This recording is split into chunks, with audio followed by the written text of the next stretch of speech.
Hello, this is Dr. Feast Price, and I'd like to talk with you about group evaluations. In the therapeutic context of group therapy, while it's important that we use proper ethical, legal, and clinical skills, that we recognize the theories and techniques that are best used, and we know that the importance of effective leadership skills in the group context, we also must recognize that in order to be our most effective selves, we have to evaluate the extent to which the person served are receiving the full benefit of what is intended for them. And so it's from that perspective that we will be talking about evaluations of group therapy. So we'll be looking at evaluating the effectiveness of groups. And so the first question one might ask is, why should group leaders evaluate the group's effectiveness? And the purpose of evaluations of group therapy is to determine if individual as well as group goals have been met. We know that, when we talked about the conceptualization phase of group therapy, we talked about developing a group based upon needs, identifying a void that exists, and developing a group with the various stages that meets the needs of the group members. But we recognize that every individual that participates in a group comes to the group with individualized needs. Excuse me. And so it's from that perspective that we want to understand whether or not both the individual as well as the group goals of group therapy have been met. And there are also ways to enhance the group. There are ways of enhancing the group as the group progresses. And then there are also ways of enhancing subsequent groups. And so one of the things we'll talk about in this lecture is ways in which we will evaluate the effectiveness of the group process, not only as it relates to the summative evaluative process which exists at the end of the group, but also evaluating the effectiveness of the group as the group is matriculating. I think another important way of assessing a group is to determine whether the way in which a person feels when they begin the group, whether or not they feel the same way at the middle and at the end of the group. And so depression inventories might be one of the ways of assessing whether individual members are achieving the goals of the group, as well as surveys, asking the members if the group is meeting their needs, and if the group isn't, identifying what the needs are that must continue to be addressed. So the group, it's also to determine if the group was implemented as planned, because sometimes you can plan out this ideal group, and then somewhere along the lines, the implementation stage is derailed. And so you want to identify not only the individual and group goals and the extent to which these goals are met, you want to determine whether there are ways of enhancing the group, and you want to determine if the group was implemented as planned. So plans for group evaluations should be attended to during the planning phase of the group. So you don't want to wait until you're within the throes of the group or at the end of the group to plan the evaluative phase of the group process. But instead, as you're planning the group, as you're conceptualizing the group and thinking about the various stages, you want to also think about the evaluations and determine how you want to evaluate the effectiveness of the group, ensuring that the ultimate needs of the members and the goals of the group are carried out.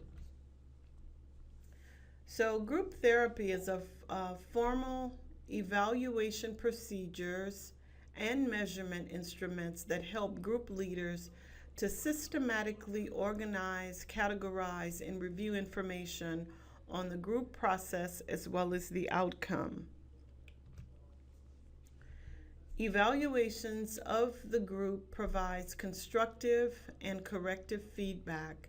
So it tells you a lot of important information about the group, about ways in which the group is working well and what is most beneficial, as well as how to improve upon what you're already doing, how to correct any problems or mistakes or make it even better, as well as recognizing what aspects of the group are most effective and most cathartic for the group members. You also want to answer questions related to, did the group help clients develop new skills? Because at the end of the day, you want to help the members develop new skills. You want to help members grow, and you also want to help them learn to cope better than they were prior to coming for group therapy. So at the core of your questions or your evaluative process is identifying whether the group members develop new skills, whether they have grown from the group experience or growing from the process, and whether they are learning to cope better with their circumstances. You also want to discern which leadership methods should be continued or changed.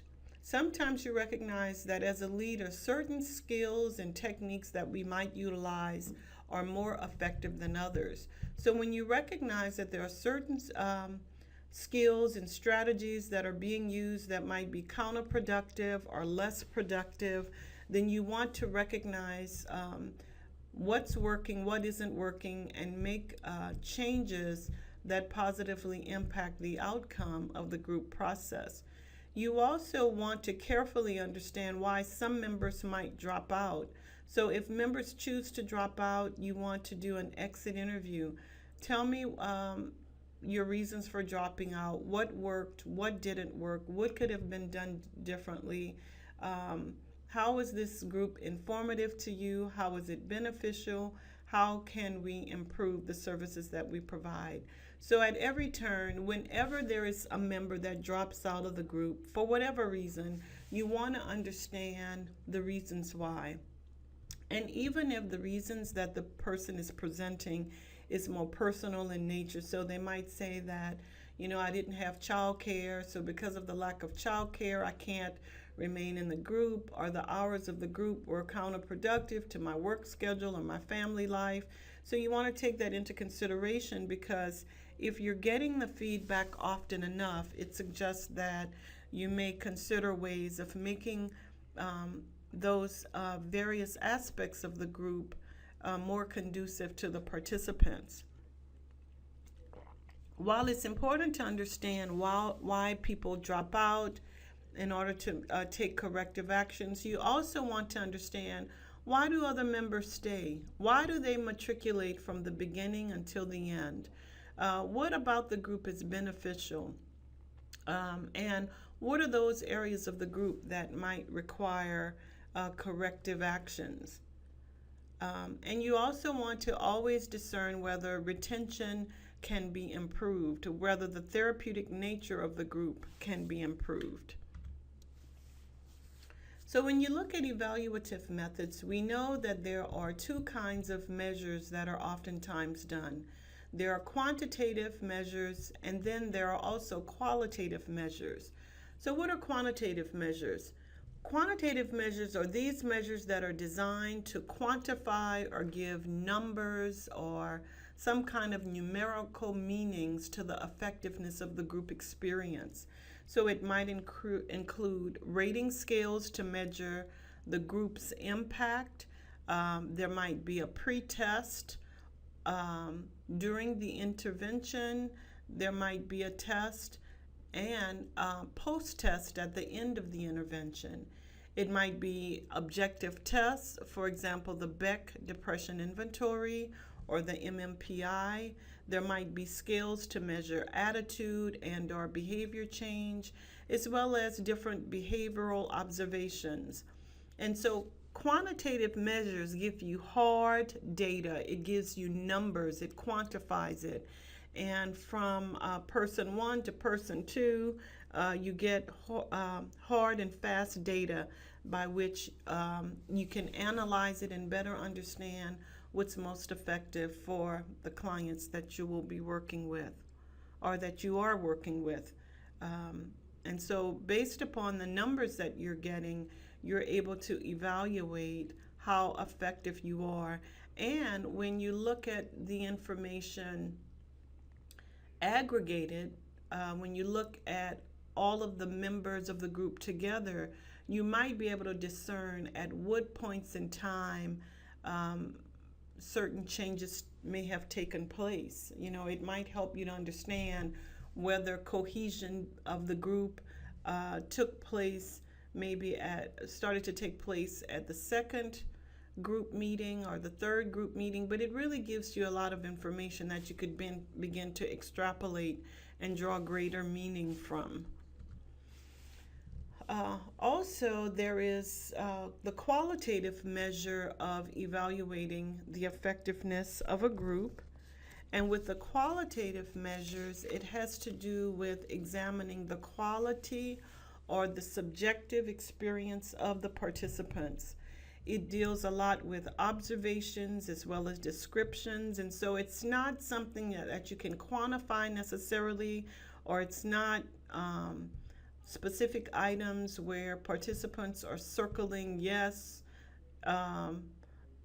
mild, moderate, severe, profound, ranking their depression on a scale from 1 to 10, but it's giving their observations and descriptions, which is very important as well to understanding the group process. So participants respond to open-ended questions in their own words. Someone may take notes while observing the group process, or there might be a focus group at the end of the process where group members are asked, tell me what you thought about the group, what worked best, what was your least favorite part of the group, what did you think of the group leader, what were her attributes, what were some things, what's some feedback you might could give to the group leader to help her to be more effective in subsequent groups. So these are some of the ways by which, as a group leader, you can evaluate through a qualitative means the effectiveness of the group process. So along with evaluating the effectiveness of a group, there are formative and summative evaluative methodologies, and I've alluded to these before. But with formative evaluations, it's done to gather ongoing feedback as the group evolves.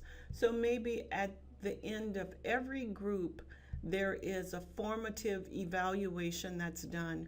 When we talked about co-leaders, and when you have a co-leader, it was suggested that after every group, you and your co-leader meet to discuss the effectiveness of the group. What went well? What didn't go well? What are some things that you could do differently? What are some things that you might do that could enhance the effectiveness, the cohesiveness, and the catharsis of the group?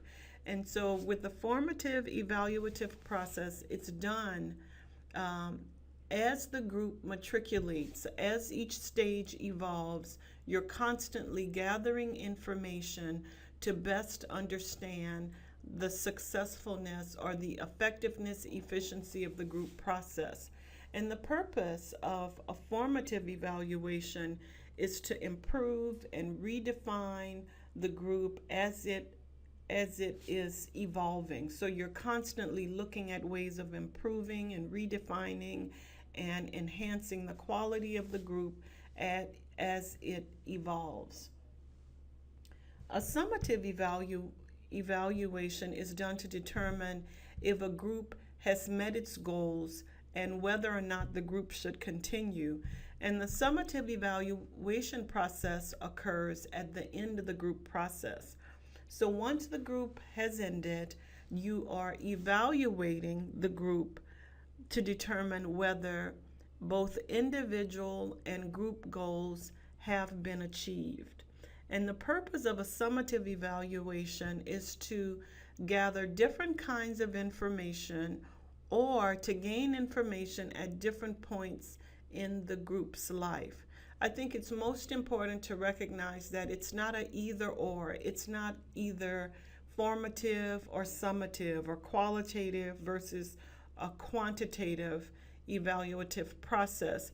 I think what is most effective as a group leader that is really concerned about the efficaciousness of the group and wanting to improve the group, not only for the existing group members but for subsequent group members, is to have an evaluative process that includes both quantitative as well as qualitative information, and that you include formative as well as summative evaluations.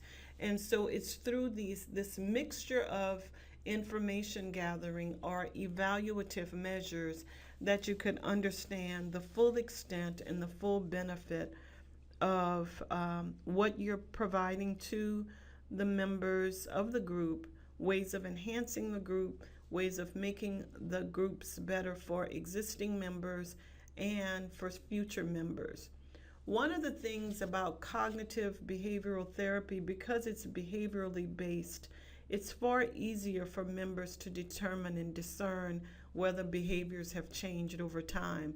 I do recognize the importance of depression inventories, especially when you're dealing with people that come with certain emotional issues on the onset. And so you want to evaluate them at various points to determine whether their emotional affects have changed over time. So evaluation measures that are sometimes used and recognized are measures of symptom reduction. I just mentioned the Beck Depression Inventory. That's a measure that's often used to measure and assess symptom reduction. Sometimes you might also use anxiety charts. It might be some chart that you could print off from the website and discern the extent to which the level of anxiety has decreased over time, or from the time they first walked into treatment to the time they left. You might also want to consider, sometimes with my clients, in terms of using a more standardized measure like the Beck Depression Inventory, I'll say to my client when they first walk in, on a scale from 1 to 10, how are you feeling today? 1 being the lowest, 10 being the highest. And upon the ending of the therapeutic process, I always check in on a scale from 1 to 10, how are you feeling right now? What do you think has helped you to feel better? What can help you to sustain this higher, this greater feeling that you're feeling now? So symptom reduction is among the ways by which you can assess the extent to which your therapeutic process is positively impacting on consumers. There are also measures of skill development and behavior change. So looking at whether the skills they have learned are translated into effective working relationships. That's one of the possibilities that exist. So identifying whether they're communicating more effectively with significant others, family members, co-workers. So you might have a measurement chart that allows them to assess the kinds of conflicts and confrontations and negative interactions that are existing when they initially begin. At the middle of the therapeutic group counseling process, they can complete another assessment, and then at the conclusion, the post group process, you can have them to complete another evaluation. You also can measure the group process and the therapeutic factors, so the extent to which they have faulty thinking, negative self-talk, negative emotions, and the behavior changes. So you can measure the group process by discerning whether you're seeing more rational versus irrational thinking, more cohesiveness among the group members, more solidarity and concern and compassion for each other. So you look at the therapeutic factors of the group and you determine whether and to what extent some of those therapeutic factors, cohesiveness, relationship, solidarity, concern for each other, to what extent these emotions are present, and to what extent persons are actively matriculating through the various stages of the group process. There are also measures of the leadership. One can assess the extent to which the leader is on time, whether they are prepared, the extent to which the leader is in tune to the problems that are presented, whether the solutions are effective, whether they are goal-oriented. So also the leader of the group can also be assessed and evaluated for his or her effectiveness.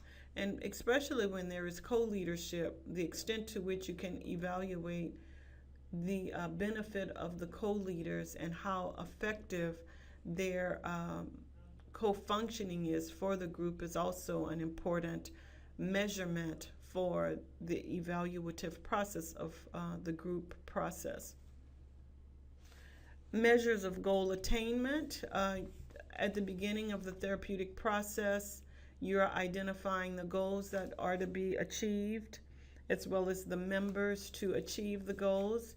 And so you're wanting to determine whether the goals have been attained and have been achieved. You're also wanting to determine client satisfaction, and client satisfaction is usually done at the end of the group process. You're asking each of the different participants of the group to answer questions that are specific to whether or not they are satisfied with the outcome, whether their individual goals were met, whether they believe the process was effective, and whether they gain greater insight, knowledge, and skills that will help them to be more effective. So basically, in a nutshell, this is everything you might need to know about the evaluative process of a group. I know that we have covered quite a bit of information in a short amount of time regarding quantitative and qualitative measures, about formative and summative evaluations. We also touched briefly on some of the evaluative measures that can be used. I do encourage you to, when you're working with the group, especially depending on the kind of group, explore the various kinds of evaluation measures that you can use to best understand what your group members are going through. I remember when I developed and conducted an anger management group with males in a correctional facility, I would begin every group by getting the members of the group to identify their emotions. And I used an emotion chart that presented an array of emotions, because oftentimes with males, particularly in correctional settings especially, anger is an emotion that is socially acceptable. But one of the things that I know from working with groups, anger management groups particularly, is that anger is at the tip of the iceberg. And so helping persons that attend anger management groups to understand additional forms of emotions, whether it be sadness, loneliness, anger, frustration, sorrow, grief, coming to terms with other kinds of emotions rather than just anger. And those other emotions can help persons understand how they're feeling and ways of reconciling and overcoming their emotions. So I hope you found this information helpful, and I hope that you consider various ways of evaluating the effectiveness of groups when you are in a position of doing group therapy, as well as consider ways of using different kinds of measures to assess the symptoms of your group and to determine the satisfaction of the group members. So thank you. That's it for now.